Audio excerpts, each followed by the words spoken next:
Bueno, de nuevo mis saludos para todas las personas que pueden estar conectadas con este video, empezando una serie muy hermosa del estudio de la palabra de Dios. Esta serie, como yo la he querido diseñar, es pensando en la formación de nuestra vida cristiana y sobre todo en las bases eternas, fuertes, firmes y permanentes de un hijo de Dios, de un cristiano, que se fundamentan e inician en el momento en que entregamos nuestra vida a Jesucristo.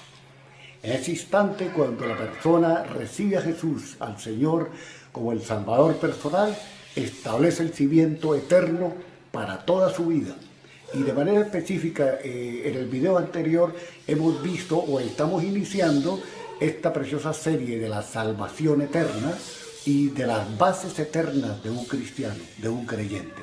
Habíamos dicho que hay un pasaje muy fundamental, aunque hay muchos en la Biblia, pero hay un pasaje que impacta y que toca el corazón. En mi caso personal, hace ya más de 40 años, me conmovió y hasta el día de hoy es un cimiento que nadie puede mover, un cemento eterno, como más que el acero.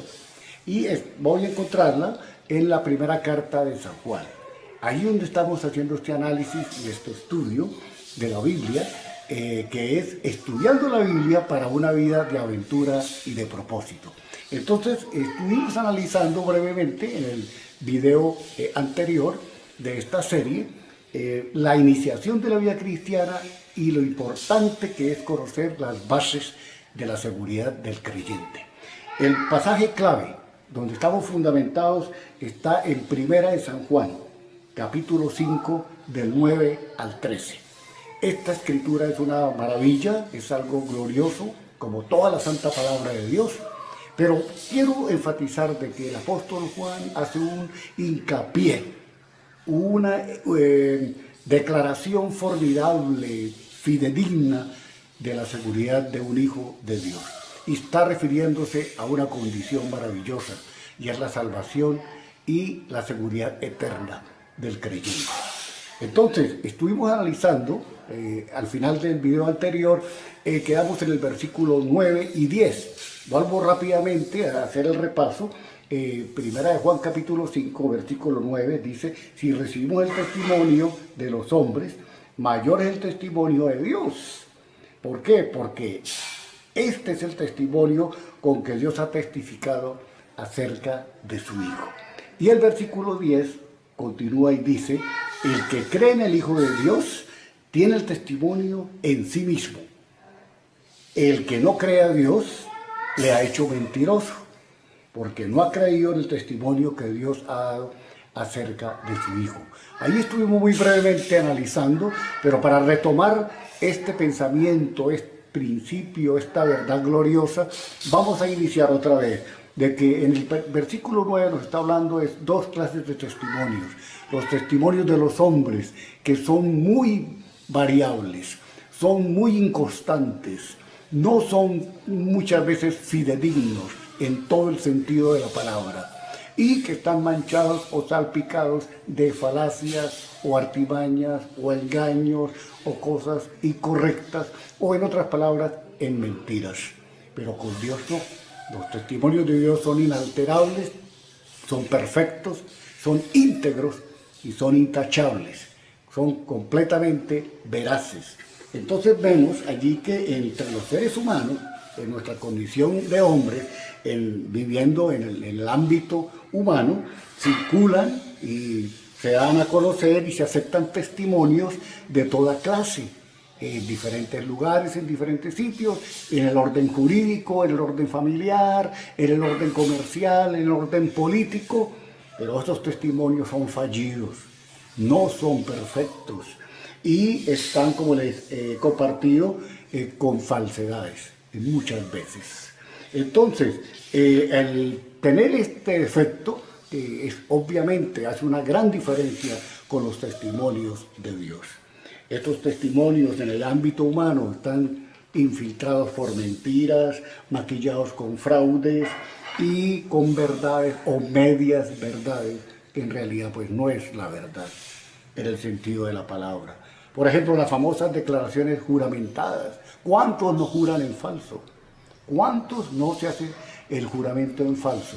Y obviamente es algo completamente carente de integridad y de honestidad y de honradez y de valor moral.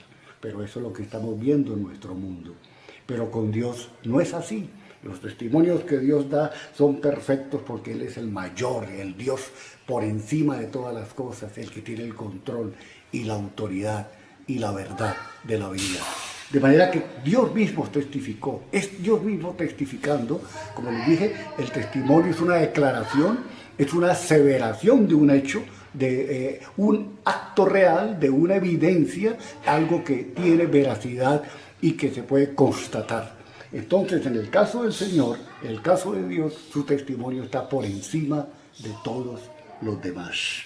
Ahora estamos viendo en el versículo 10, que nos dice aquí el apóstol Juan, que el creer en el Hijo de Dios y en la otra parte el no creer en el Hijo de Dios.